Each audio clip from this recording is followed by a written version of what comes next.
Join UF Hall of Famer and 14-year NFL vet Shane Matthews every weekday as he brings you all you need to know about your Florida Gators, including news, analysis, and opinions with some of the biggest names in sports. Find us on Spotify, Apple Podcast, Google Podcast, or wherever you listen to your favorite podcast. Or watch us live at 8 a.m. on Facebook, YouTube, and Twitter.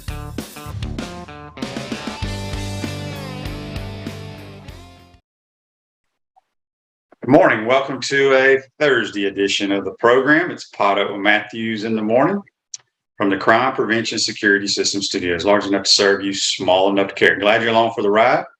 Tell your friends and family and neighbors to join the program. We got a good one.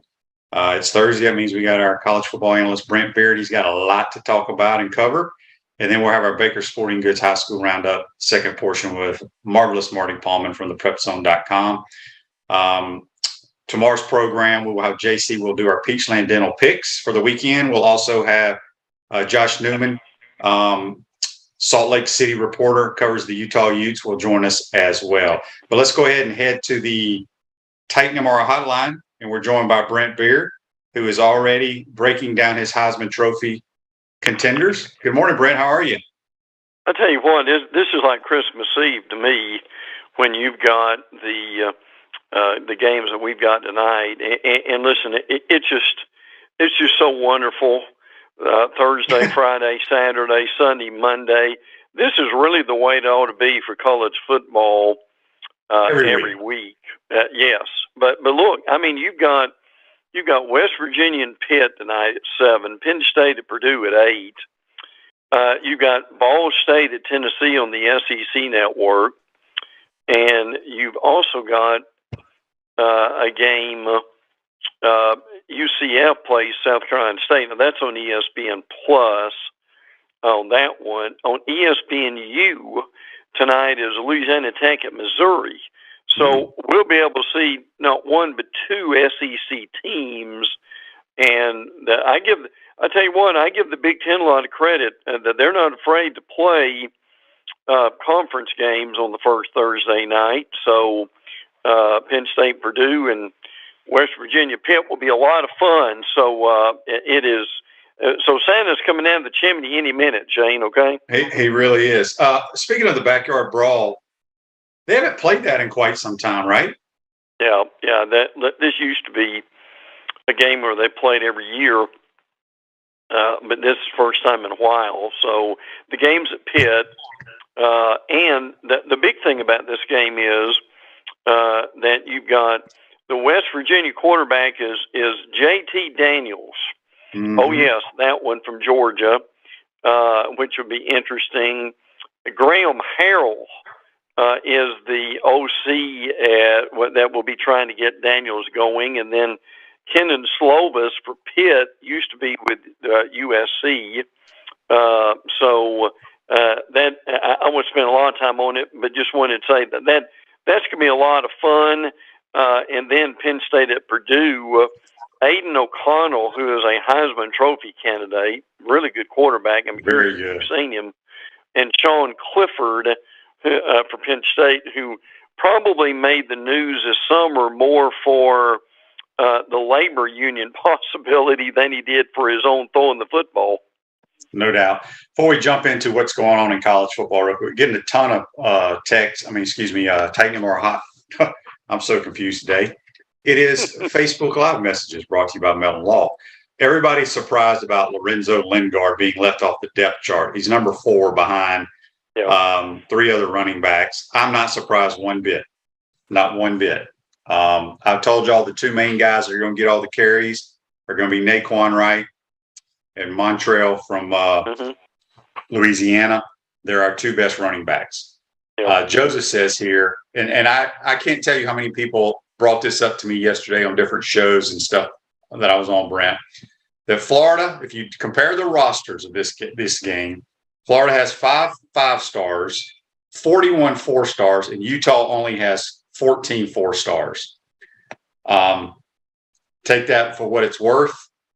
I will just say that we need to play up to those 4- and 5-star rankings. But it's amazing to me, Brandon. We're going to get into it in a minute. How many people are not really taking the Utah Utes very serious? I'm just telling you, people, they're a very, very good football team. They are. So, I mean, I'm getting a million questions here about Lorenzo Lingard. He ain't as good as the other people. I don't know what else to say. I mean, and the coaches like the other ones better. So it is what it is. All right, we'll get back to the Gators here in a minute. A lot of stuff happening in the world of college football yesterday, Brent. Give us a rundown. Okay, I'll be brief about this, but these things are all very important. The biggest thing that happened yesterday was that not the commissioners, but university presidents have taken college football expansion into their own hands. They've got a meeting scheduled tomorrow, and this governing body is called the Board of Managers, and they are supposed to vote. Now, the Board of Managers are presidential representatives from each conference in Notre Dame, and what they're looking at is not a 16-team playoff, but a 12-team playoff. And if they get a unanimous vote, we may have the playoffs as soon as 2024.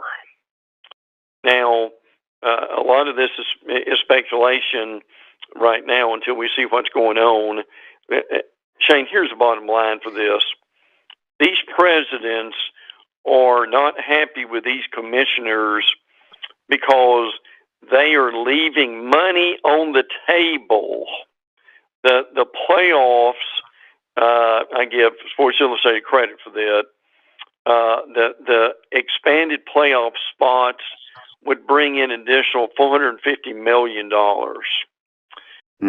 over 24 and 25. So we'll watch this extremely carefully. Now, what they may do is they may go ahead and say, yes, this is the year we're going to have it. We're going to do it now and approve this, and the commissioner is going to work out the details because it would take us the rest of the show to deal with this. So that's one thing to watch very carefully. Another thing is the Big 12 confirmed that they're going to be opening conversations with Fox and ESPN early. They're doing that to beat Pac-12 to the market. How that affects us is Texas and Oklahoma, instead of coming to the SEC in 2025, they may be coming even a year earlier in maybe 2024. So keep that in mind. Now, real quick, the NCAA Division I Board of Directors yesterday, which is a great thing about doing it live on Thursday, is that they have agreed to the transfer changes that we've been talking about, these windows, meaning for football, a 45-day window beginning the day after the championship selections and May 1 through 15, which means you can control this a little better and you don't have this, we can just do whatever we want to at any time. Now, in the same release, the NCAA will not be adopting immediate eligibility beyond the one-time exception. Now, there was talk about them trying to transfer as many times and be instantly eligible. That is not going to be the case. So, and if I can throw one more in here, Big Ten expansion, Washington is the latest Pac-12 school to talk with the Big Ten. Oregon did last week. Now, it looks like Notre Dame is going to stay independent. Well, we're shocked about that, aren't we? Now, if Oregon and Washington leave for the Big Ten, the Big 12 has targeted Arizona, Utah, Arizona State, and Colorado. So basically, that would dissolve almost the Pac-12. So I'll be brief with all these things, but it was very important to get this in because we just had an amazing amount of things happen yesterday. We really did. And Ted asked on Facebook Live, brought to you by Metal Law, he assumes if the playoffs gets expanded, then what happens to the bowls? They're still going to have all the bowls, right? Nothing. Look, listen, let me underline this and put an exclamation mark by it. Do not ever worry about the bowls. The bowls are in place. The bowls are going nowhere. The only question is, and this is some of the details we don't know, will the bowls be used more in the playoffs, or will the top seeds get a home game? Those are the details they've still got to work out. But my mantra is, don't ever worry about the bowls. The bowls aren't going anywhere. The problem is the bowls have been the tail that's wagged the dog. What we've got to get in place here is an expanded playoff and have college football revolve around the playoff and not the bowls. That's where we need to go. And hopefully this is where we're heading.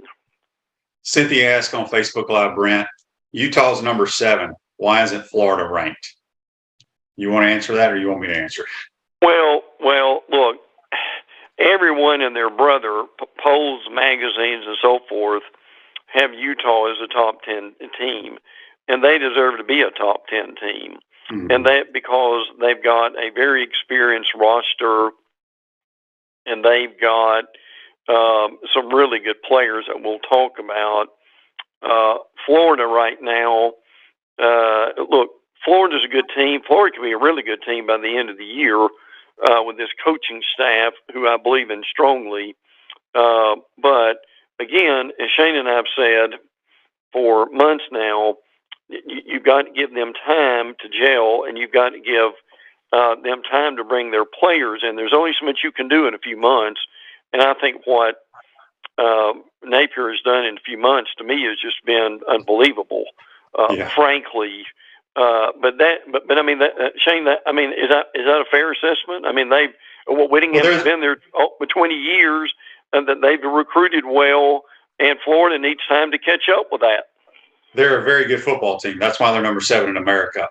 Regarding that, we got a text on the Titan More text line from Chris. He says, I saw an interesting stat yesterday. Utah is 2-8 in the last 10 games on the road versus teams with winning records. Right. That's skewed a little bit because they lost, I think, 2 or 3 games early in the year last year on the road, and then they made a quarterback change to the rising kid. But the key word here is versus teams with winning records. People forget we went 6-7 last year. Correct. So we'll see. Like I said, the biggest advantage that the Florida Gators have in this game, in my opinion, is the crowd.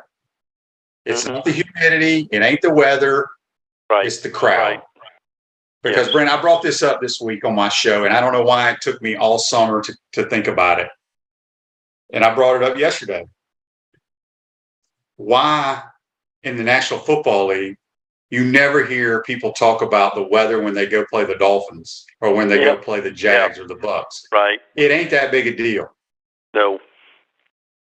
So I called a couple of buddies of mine that are trainers in the league just to get their thoughts. They said, no, we don't. I mean, obviously we hydrate. We try to get in there early, all that kind of stuff. He goes, where they see the effect of playing in hot, humid conditions that you're not used to is the following week, is the recovery. Right. Good point. So I thought that was very, very interesting what they said about that, because I just think the biggest advantage we have is crowd. I don't think it's the humidity at all. So anyway, all right, Brent, let's go ahead and jump into it. As you said, the Backyard Brawl, which is got a battle of USC transfer quarterbacks. I'm looking forward to this to see how Keaton Slovis, he can throw it around now. JT's been hurt a bunch, but it should be a fun game to watch. I think it'll be a great crowd. However, Pitt plays in the same damn stadium as the Steelers, and I hate it when college teams do that. Yeah. But what do you think about this game? Look, I love it. People may not understand how big a deal this is, but this rivalry is very intense. They're not that far from each other, and these are two good football teams. I mean, now look, I thought it was insane, but Desmond Howard on game day on Saturday had Pitt going to the playoffs. Well, Pitt's not going to the playoffs, but I think they can be a very good football team.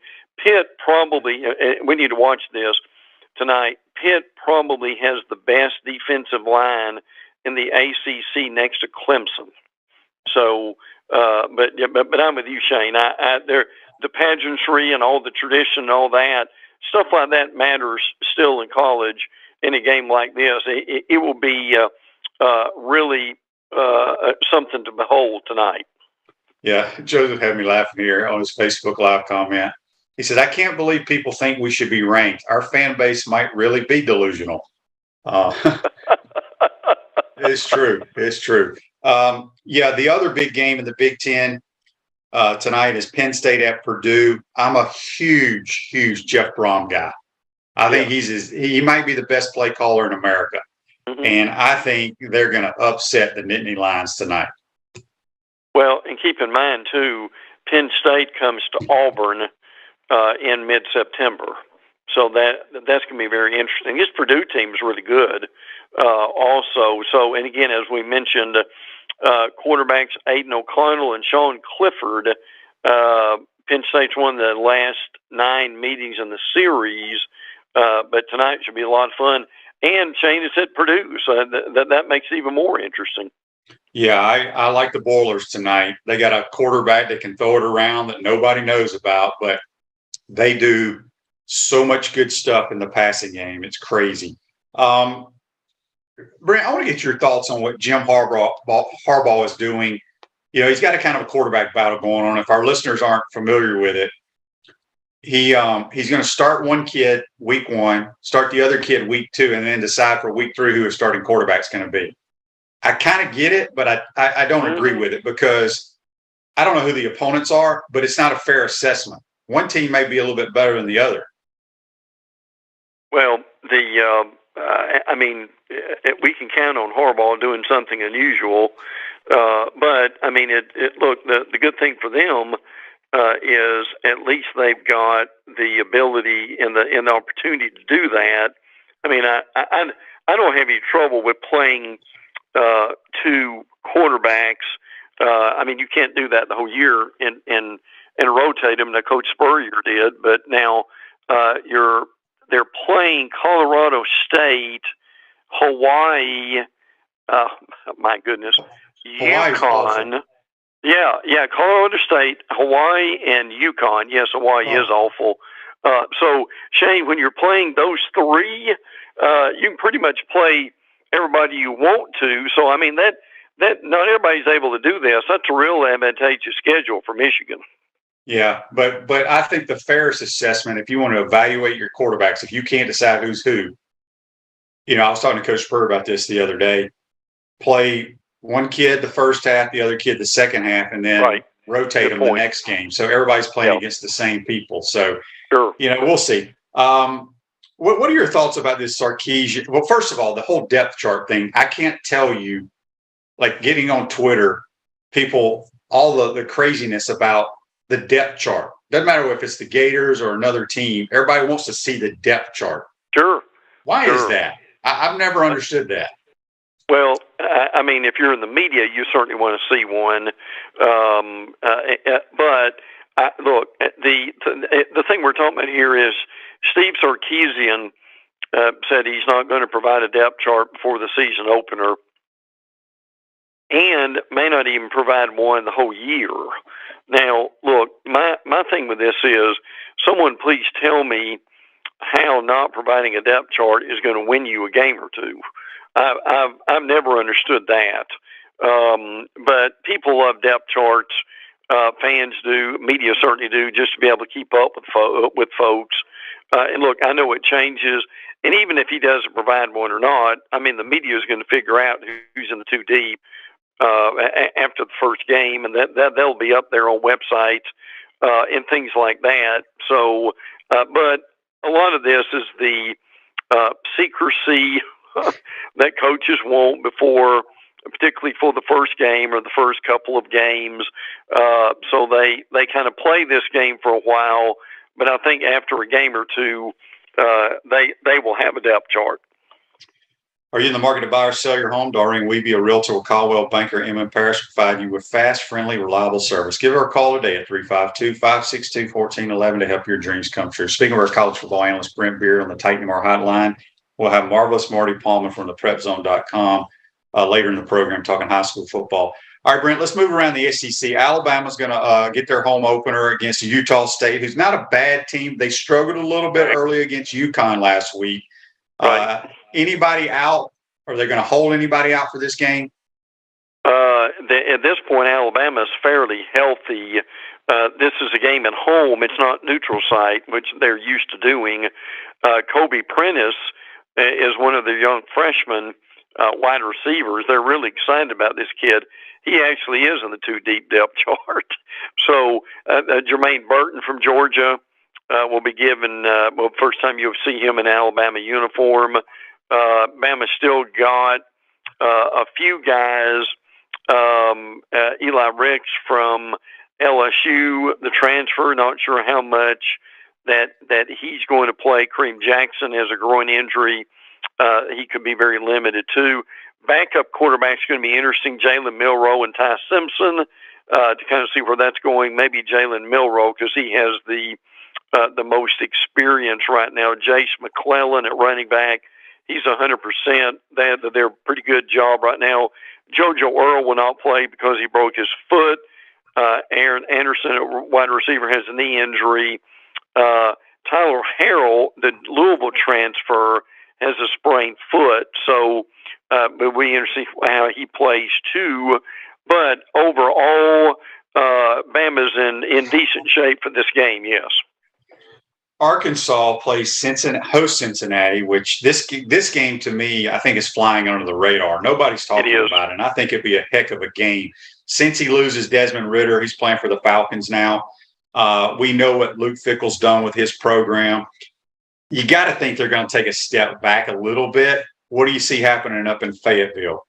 I can see Arkansas winning a close game, but being in Fayetteville will make a real difference for them. KJ Jefferson coming back was going to be fun to see. I think Hudson Clark, one of their cornerbacks, has been a real star in their camp. That's going to be fun to see. Now, Cincinnati still has talent. Deshaun Pace, their All-American linebacker, comes back. Will Huber and J.M. Thomas also. Secondary lost a lot of guys to the NFL. They've got to replenish that. But look, they've still got players. And I'm with Shane. This is going to be a really good football game that goes under the radar. SEC Nation will be there for this game. So we will, obviously, as Shane said, Ridder at quarterback is going on to the NFL. But still, Luke Fickell knows what he's doing. This will be a fun game. This is 3:30 on ESPN. Yeah, it's going to be a good one for sure. Auburn's hosts Mercer. Brent, you grew up in the state of Alabama. You ever seen a place like Auburn? I mean, they just fired the AD. Yeah.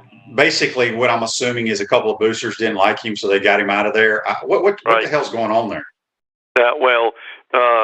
Alan Green really was a embattled AD from the beginning. Green was one of the peak. Green hired Harsin, the football coach, and he stood by him when they tried to get rid of him with the boosters. That didn't happen, so Harsin's still there. He's under a lot of pressure to win this year. TJ Finley has been named the quarterback. He's the LSU transfer. And look, Finley's okay, but I'm not sure Finley's much better than an average quarterback. It would be interesting, though, in fairness, to see how much he's improved. Zach Calzada from the Texas A&M transfer, I understand maybe like third team. Robbie Ashford from Oregon is probably your second team quarterback right now at Auburn. They've got Mercer. Now, as we mentioned, they've got Penn State in about 3 weeks. That's going to be important. Their center, Nick Brahms, is officially done with football. That's a shame because he was a good player.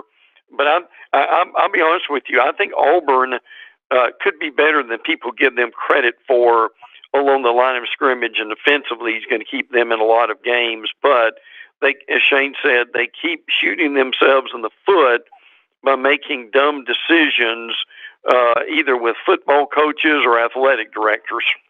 Yep. All right. The Gators are hosting and writing a check for $500,000 for the Utes to come play us.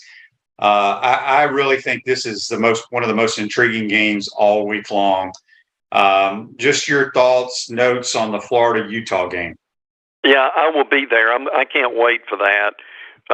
Really excited for the game. I think the atmosphere is going to be incredible. Naquan Wright, Montrell Johnson are two really good running backs for Florida. I think Florida's strength, and I told the Putnam County Gator Club this the other night. And by the way, several of those folks listen, Shane. Just wanted you to know that. Good. I think Florida's strength offensively are their running backs and their offensive line.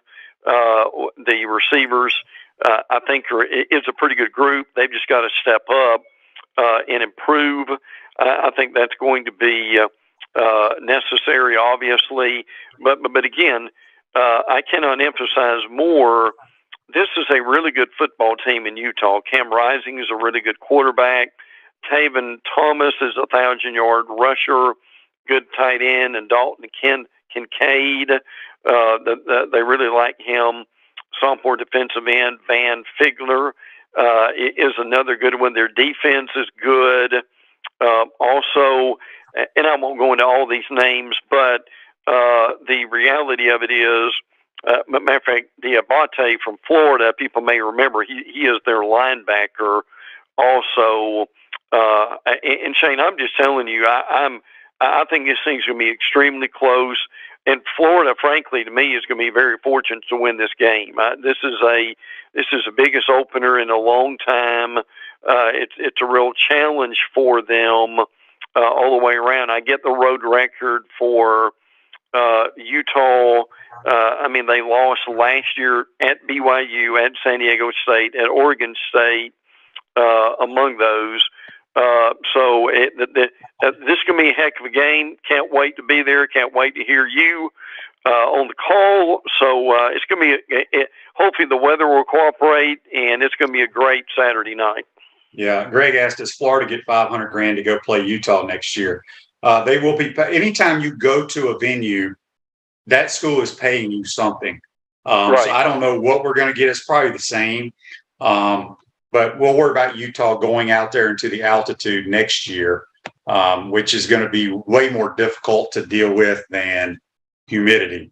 It is. Just the times I played in Denver, and I'm talking about just not even playing the game, sitting on the sidelines and going through pregame warmup, that altitude is weird. It will mess with you for sure. I bet. One of the other primetime games is the Georgia Bulldogs are hosting the Oregon Ducks, and I don't know what to make of this game. I just feel like anytime Georgia or Alabama or one of these SEC schools plays one of these Chick-fil-A classics or whatever, it's just everybody thinks it's going to be close, and it's just a blowout. This is a minimum 2-touchdown win for Georgia. Georgia is significantly better than Oregon, and then you've got the situation of Dan Lanning, the Georgia coordinator, goes to Oregon as head coach, and there'll be some real adjustments there for him. And again, amazingly, folks, Bo Nix from Auburn is the Oregon quarterback. Bo Nix, by the way, this won't surprise you, Shane. Bo Nix is 0-3 versus Georgia in his career, and frankly, it will be 0-4 before it's over. Now, they've got some really good players. Stephen Jones, their left tackle, is very good. Noah Sewell is one of the better inside linebackers anywhere, so they're going to have to block him. And by the way, on a good note for Georgia too, they do have some injuries, but Kendall Milton had a hamstring during most of the camp. Kirby Smart said he's bounced back, hitting good numbers on the GPS. I thought that was interesting. I think he's in good shape, so they'll watch him. But look, it's two named teams. It'll be fun for a while, but Georgia's a much better football team than Oregon. What do you think's going to happen in New Orleans with FSU traveling to take on the Tigers and Brian Kelly's opener? Going to take LSU just a better team than Florida State. Now, the thing we don't know is who the quarterback for LSU is going to be. I think it's going to be Jaden Daniels from Arizona State. Nussmeier will play, I believe, too. John Emery, the running back for LSU, will not play. He's suspended the first two games. Kayshon Boutte, one of the better wide receivers anywhere. LSU has 16 transfers. 16. So they've done a good job with that roster all the way around. And look, I know who it was, who they beat in Duquesne, but they played better. They had ran the ball 400 yards. They've got good running backs. Jordan Travis played within himself, and I think he did good. They like this Treshaun Ward kid. Jamie Robinson on defense played well. Tatum Bethune, who's a UCF transfer, did a good job. I hope FSU plays well in the game, and I think they will. But to me, the better roster is LSU. They've just got better players. I think LSU ends up second in the West, frankly, before it's over, because Brian Kelly really knows what he's doing. And frankly, again, it would be fun. It's Sunday night. It's in New Orleans. It's a two-name team, so we'll see where it goes. But I think FSU plays well, but I think LSU is just the better team. Yeah, I agree with that. Brent, give us some nuggets. Well, Mississippi State hosts Memphis. This is going to be important because I don't say this often, but the officials host Mississippi State in this game last year in Memphis on a kickoff. Oh, I remember that. You remember that well. Yeah. That may have been the worst call all year. The guy was down, and for whatever reason, that they let him keep going. So I think that will be a real revenge factor. Missouri hosts Louisiana Tech tonight, so that's going to be fun to see where that Brent, goes. let me stop you right there. That Missouri La Tech game, Sonny Cumbie, who is from the Mike Leach air raid system, correct, could cause Missouri some issues tonight. Yeah, oh yeah. There's no doubt about that. He knows what he's doing. I think that's a really good call on your part too. And we'll see where Missouri's got to replace Tyler Beatty. They've got to get a better defense. Ole Miss hosting Troy. We don't know who the quarterback's going to be. I've been told it's going to be Jackson Dart, the USC transfer. Gunnar Watson is the quarterback at Troy. Spencer Rattler and Georgia State get together. That's going to be fun to see how Spencer Rattler does in this game. Tennessee plays tonight. They play tonight in Knoxville. Hendon Hooker is back. Brew McCoy, now pay attention to this for our listeners. He's a USC transfer. He was just declared eligible, and he is he can stretch the field. Texas A&M, Sam Houston State. This is a noon game on SEC Network. Lord, how hot would that be? Haynes King is a quarterback now at A&M. He's a starter, so that would be interesting to see where that goes. And Vandy, fear the door, Shane. Hey, they're going to go 2-0, baby. They're going 2-0, beating Elon this week, so that should be fun. So I wish we had time to go into all of them. Look forward to hearing Marty in a few minutes, but week one is here, and we are very excited about it, Shane. Well, I got to ask you something about the ACC real quick. Sure. NC State's getting a lot of love. I think they're ranked 12th or 13th in America, got a really good quarterback. I think Dave Dorn does a tremendous job. They kind of play one of those games on the road at a team that always sneaks up and surprises people. Should they be concerned about playing the East Carolina Pirates? Yes, yeah, I think so. Everybody's loved on them the whole off season, and now the big thing for them to me is how well will they do on defense. They've had one of the better defensive lines anywhere. Hopefully that will prevail for them. But yes, they should have some concern. We haven't mentioned Miami, but they play Bethune-Cookman. They play A&M in a couple of weeks. That's one thing to keep in mind with that. The Monday night game, Clemson's at Georgia Tech. Oh, blowout city. Yeah, that's a real shame for Labor Day night. I'm just hoping somehow, some way, Tech can stay in that game for a little while. But a lot of the rest of the ACC games, obviously the best ones, West Virginia, Pitt, and the rest of those are games like Virginia Tech at Old Dominion and so forth. That's kind of typical of the first week for the ACC.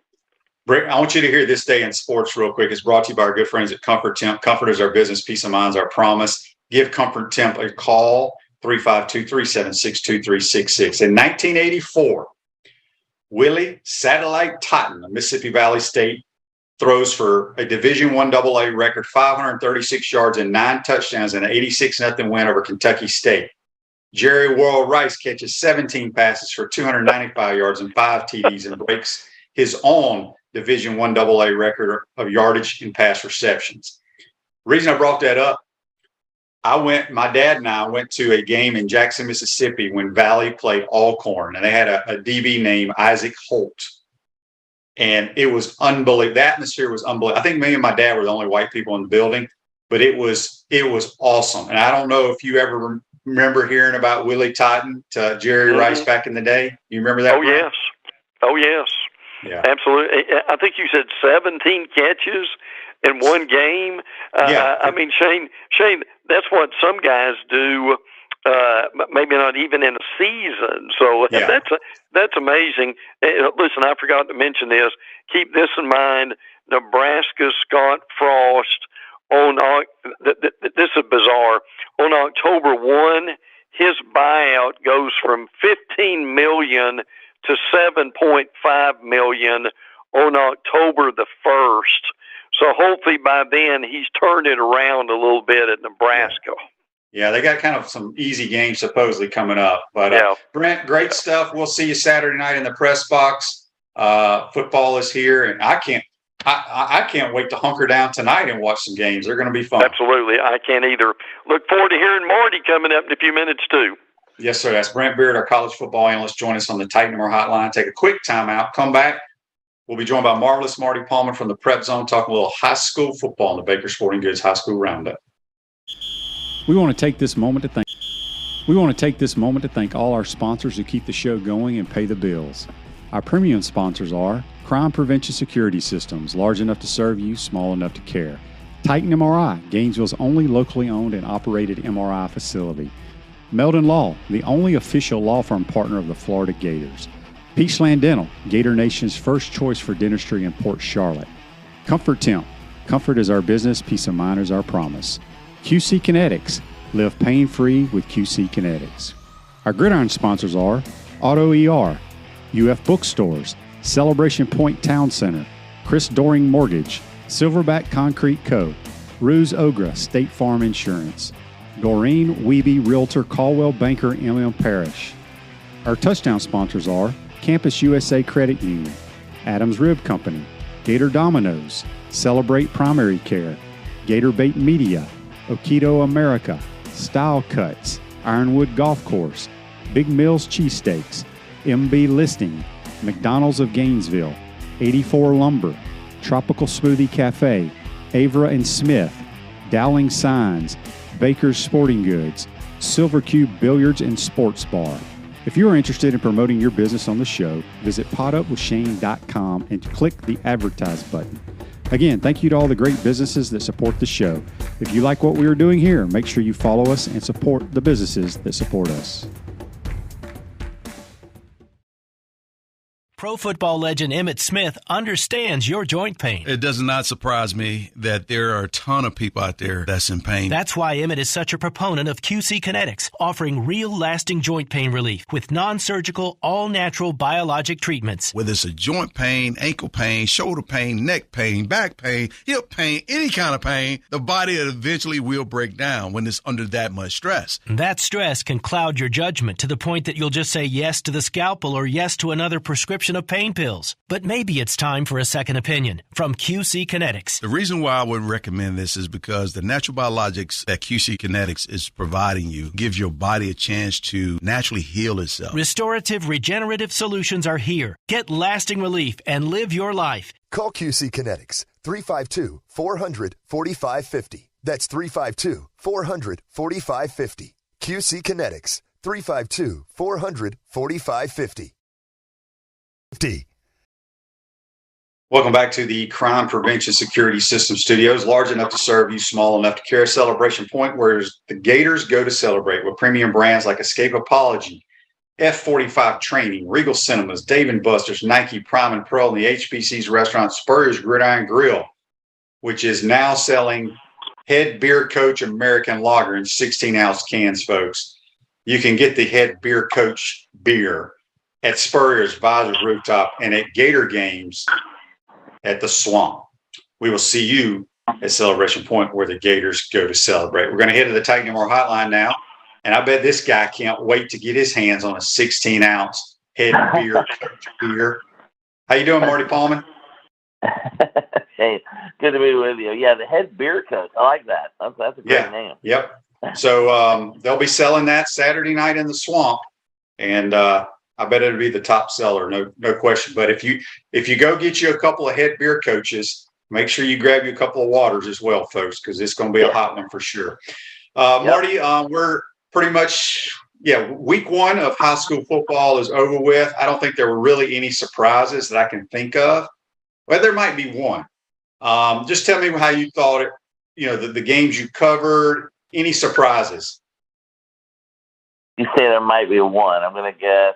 Sorry, was it Eastside? Is that your surprise or what? No. My surprise is a 1A school that I think is going to be really good this year. But I think they took a little bit of a beating up in the Jacksonville area.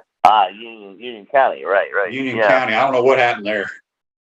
Yeah, we'll get to that in a minute. They got to play Columbia now. So now we talked a little bit during the week, and that's where I was last Thursday for opening night, Bulldogs in Columbia. And that game was delayed about an hour and a half due to weather. Then they started playing around 8:30, and then they had an incident there in the fourth quarter.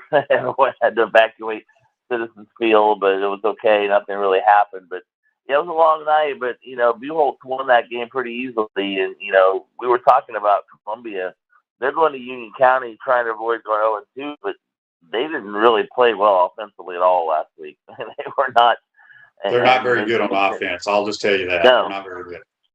And they played two quarterbacks, and neither of them.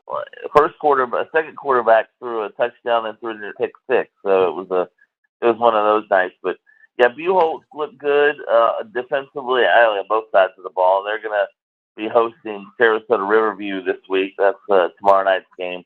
And maybe Eastside winning handily at PK Young was kind of surprising. The way they won it by 27, and that's the game we're going to broadcast tonight from Citizens Field. They're hosting Keystone Heights. Eastside trying to go 2-0 for the first time in 13 years. It's been a while for the Rams. Yeah, I know. Now, on the other side of the ball, Gainesville and Vanguard, originally supposed to play Friday night at Citizens Field, got moved to Saturday morning in Ocala, and I guess the Hurricanes probably wish that game would have been played at all because 58 enough. Well, I was told the starting quarterback got overheated in pregame warmup and didn't play, and so all they did was snap it to the tailback every down. Yeah, that sounds about right. Well, their quarterback was making his first start. Yeah, he was a JV guy at Eastside, but Yeah, that's the problem with playing, Saturday morning. You remember when Eastside Buell 3 years ago played, and they had to move it to a Saturday afternoon, and it was one of the hottest games anybody said they played. It was like opening week. So, yeah, the weather making them play on Saturday morning probably didn't help. I don't know if Gainesville would have beaten Vanguard anyway, but you're right. It probably wouldn't have been 68. They wouldn't have been 68-0. Yeah, exactly. Ruse Ogre State Farm Office is a team of dedicated insurance professionals ready to help life go right with the right insurance options for you and your family. Visit ogreinsurance.com. Give them a call at 352-240-1779. All right, looking at this week's games, I know Buchholz is playing Sarasota Riverview at Citizens Field. Any other games jump out at you? Yeah, I think that Columbia Union County game does, because I don't know if we thought both teams would be 0-1. Probably thought Columbia would be 0-1, but like you said, Union County is one of the best teams in 1A. You can put them up there with Madison County, or what they call it, 1R now. Sorry, still 1A to me, but Madison County, you can put them up there with Hawthorne. I would think going into the season, but you're right. They went to Jacksonville and got pounded by University Christian, who's a good team, but not usually a team that you expect. Greg asked here on Facebook. Oh, I'm sorry. I thought I lost you there for a second. Greg's got a question for you on Facebook Live, brought to you by Mental Law. Any idea what the Lakeland Dreadnoughts will be like this year? I mean, they always got players. They're going to be pretty good, right? Yeah, I mean, I heard they're nationally ranked. Their coach, Bill Council's been there forever. But it's like his 46th year. Yeah, my understanding is they're going to contend again for state title. They are ranked nationally over the season. So, yeah, I'm sure everything will be, pretty normal down there in Lakeland. Yes, the thing you can expect is teams like St. Thomas Aquinas and Lakeland usually are going to figure out a way to get to the championship game or pretty close to it. They're always contending. Well, the best thing about that happened in high school football in the state of Florida last week are the Miami Central, what do they call it, Rockets? They upset IMG at IMG, which was great. I love it when IMG loses. Well, it hasn't been a while. I mean, that's their first loss to a public school in 9 years. I mean, it ain't fair. Happen. That's my point. Right. Well, and that's true because they're ranked number 1 in the nation every year, but their schedule consists of playing. They play a national schedule. They don't play for a state title, so I'm almost thinking they shouldn't be in the rankings, but they are. And you're right; it's not really fair. And they do have an advantage of all kinds of advantages, but it is good to see a team like Miami Central's always been really good too. But it is good to see a team go in there and beat them. Yeah, don't get me started on the IMG thing. I don't know if you've ever. I mean, I have never understood why anybody would want to go there.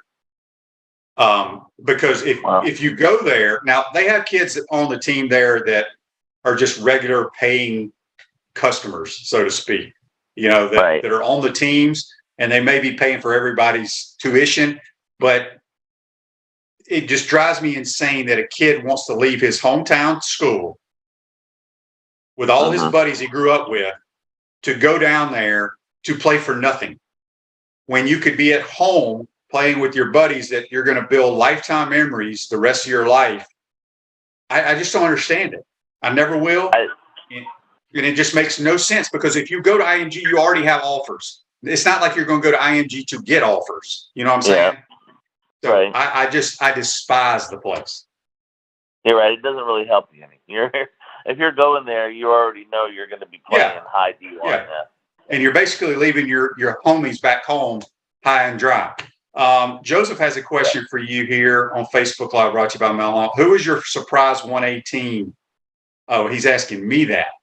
I mean, 1A football in this North Central Florida area is great. I mean, obviously Madison County is going to be very good, but I think Union County has a very good chance. Hawthorne, the thing about Hawthorne is that it's kind of like Union County, although Union County is a pretty big 1A school. From a size standpoint, Hawthorne is very big, and they're very athletic. So it'll be, I mean, am I missing somebody else besides those 3 schools, Madison, Union, and Hawthorne? I mean, you can probably put Chiefland in there because they're a a team that made it 2-1 round for the state championship last year. They're pretty good. I don't know if they're going to get to that level this year, but I think Chiefland would be another team that you could put on in that category. Dan has a question here. Wanting to know how Nice is. Now, Nice has the quarterback that's committed to the Gators. I don't know how good their team is, though. Do you, Marty? Well, they were beaten last week by Andrew Jackson, 30-10. I mean, Jackson went down there and knocked them off and really shut down Marcus Stokes in that game. So, yeah, Nice struggled. They lost their opener, and they were expected to be one of the playoff teams again, but, that's not a good way to start it. So we'll see if they can right the ship. But not that Jackson is a bad team, but, that was a little surprise. Probably a surprising game of the week in Jacksonville. Northeast Florida was that game. Jackson going down to Nice and beating them up really the entire game. Scott has a question here. He says, is there any hope for Bronson this year? Well, I mean, they got a tough situation there, and that their coach stepped down after the spring game. They had an incident in the spring game with Chiefland, and they ended up, their coach left, and so anytime you have to get a coach in the summer, it's tough. But I mean, this is probably going to be a little bit of a rough year for Boston, and it's too bad because the 2 years previously they had winning records, and that never happened there. So you kind of hope that can continue, but it's tough to win there. I mean, it's tough to win in some of those schools, like and that's what was surprising last week. Bell beat Trenton, and I can't remember the last time Bell beat Trenton, but it's been a struggle at times to see Bell football. But yeah, Bronson is. I think it's going to be a little bit tough season for them, and hopefully they can get themselves, after the season under their coach that they have now, they'll be better next year. All right, Marty, appreciate you joining us. You got a call this week? What game you calling? Yeah, tonight we'll be at Citizens Field. It'll be online, the Prep Zone YouTube channel. It'll be East Side and Keystone Heights, also the PrepZone.com. I'll be in Jacksonville tomorrow night. The Crusaders, Bishop Kenny hosting Middleburg, so that's where I'll be on Friday night. Busy couple days coming up. I think Middleburg's running back's committed to the Utah Utes, if I'm not mistaken. Yes, he is. Mike Mitchell. We'll be seeing him, and he'll probably scoot on over to the Swamp Saturday night to see his team play the Gators. I mean, I got to think, but yeah, we'll see him on. He rushed for about 1,400 yards last year as a junior, so yeah, I have a chance to see him on Friday night. But good luck, Shane, on the call Saturday. Congratulations on the job too, and being the new color analyst at UF. Appreciate it, Marty. Appreciate you taking the time to join our program. We'll talk to you later on in the year, my man. All right, Shane. Thank you. That's marvelous, Marty Pallman from the PrepZone.com. Take a quick time out here. Come back and wrap up this Thursday edition. We want to take this moment to thank all our sponsors who keep the show going and pay the bills. Our premium sponsors are Crime Prevention Security Systems, large enough to serve you, small enough to care. Titan MRI, Gainesville's only locally owned and operated MRI facility. Meldon Law, the only official law firm partner of the Florida Gators. Peachland Dental, Gator Nation's first choice for dentistry in Port Charlotte. Comfort Temp, comfort is our business, peace of mind is our promise. QC Kinetics, live pain-free with QC Kinetics. Our gridiron sponsors are Auto ER, UF Bookstores, Celebration Point Town Center, Chris Doring Mortgage, Silverback Concrete Co., Ruse Ogra State Farm Insurance, Doreen Wiebe Realtor Caldwell Banker MM Parish. Our touchdown sponsors are Campus USA Credit Union, Adams Rib Company, Gator Dominoes, Celebrate Primary Care, Gator Bait Media, Okido America, Style Cuts, Ironwood Golf Course, Big Mills Cheesesteaks, MB Listing, McDonald's of Gainesville, 84 Lumber, Tropical Smoothie Cafe, Avra and Smith, Dowling Signs, Baker's Sporting Goods, Silver Cube Billiards and Sports Bar. If you are interested in promoting your business on the show, visit potupwithshane.com and click the Advertise button. Again, thank you to all the great businesses that support the show. If you like what we are doing here, make sure you follow us and support the businesses that support us. Welcome back to the Crime Prevention Security System Studios, large enough to serve you, small enough to care. Chris Doring Mortgage, they do mortgage on your right, helping home buyers throughout Gainesville, North Central Florida. Call Chris Doring Mortgage today, 352-244-0840. One thing, Brent Beaird and Marty Pallman for joining us on the Titan More Hotline. David says, Shane, have you and Sean practiced, or are you going in raw? Going in raw, man. I didn't practice one bit with Mick Huber. There's nothing to practice. I mean, you just call what you see and go from there. So hopefully it'll be a lot of good plays to call for the Mighty Gators on Saturday night. Hope you enjoyed today's program, folks. Tomorrow, JC and I will have the Peachland Dental weekend picks. We'll also have a guest from the Utah Utes beat writer out in Salt Lake City. Enjoy your day, and we'll see you tomorrow. Take care.